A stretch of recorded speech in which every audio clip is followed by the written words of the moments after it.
കഴിയണം, കടപ്പറയിൽ പോയി കഴിയാൻ കഴിയണം. എന്നിട്ട് അടുക്കളയിൽ നിന്നും നമ്മളെ അകത്തളങ്ങളിൽ നിന്നും ഇസ്ലാമിനെ അറിഞ്ഞ ഒരു തലമുറയെ നമ്മുടെ മക്കളിൽ കൂടി, നമ്മുടെ അനുജന്മാരിൽ കൂടി, നമ്മുടെ ബാക്കിയുള്ളവരിൽ കൂടി ഉണ്ടാക്കിയെടുക്കണം. അവർ അള്ളാഹുവിൽ വിശ്വസിക്കണം. ലാ യഖാഫൂന ഫില്ലാഹി ലൗമത ലായിം. അള്ളാഹുവിന്റെ കാര്യത്തിൽ ആക്ഷേപകന്റെ ആക്ഷേപത്തെ തരിമ്പും പേടിക്കാതെ അള്ളാഹുവിൽ വിശ്വസിക്കുന്ന ഒരു തലമുറയായി നമ്മൾ വളരണം. നമ്മുടെ മക്കളെ വളർത്തണം. അവർക്ക് ബുദ്ധിപരമായ നേതൃത്വം നമ്മുടെ പണ്ഡിതന്മാരും നമ്മുടെ കാരണവന്മാരും നമ്മുടെ ഉമറാക്കളും കൊടുക്കണം.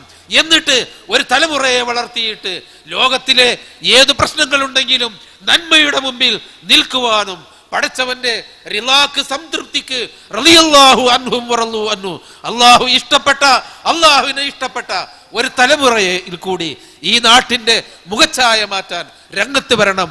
അതിന്റെ മുമ്പിൽ തൊണ്ടുകളായി ആരു നിന്നാലും ആ തൊണ്ടുകളെ ഇരുത്താനും ഒതുക്കുവാനുമുള്ള മാനസികമായ ശക്തി സംഭരിക്കുകയും അത് നമ്മുടെ മക്കൾക്ക് കൈമാറുകയും വേണം. എന്നിട്ട് ഈ സന്ദേശവുമായി നമ്മൾ മുന്നോട്ട് വരിക, നമ്മൾ വീണ്ടും മുന്നോട്ട് കുതിക്കുക.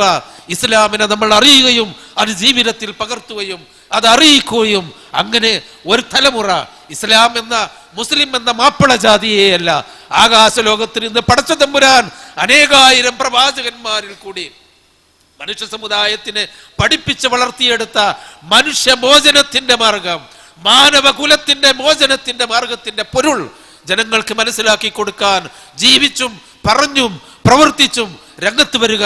അള്ളാഹു അനുഗ്രഹിക്കുമാറാവട്ടെ. റബ്ബന ആതിനാ ഫിദ്ദുനിയ ഹസന വഫിൽ ആഖിറതി ഹസനതൻ വഖിനാ അദാബന്നാർ. അസ്സലാമു അലൈക്കും വറഹ്മത്തുള്ളാഹി.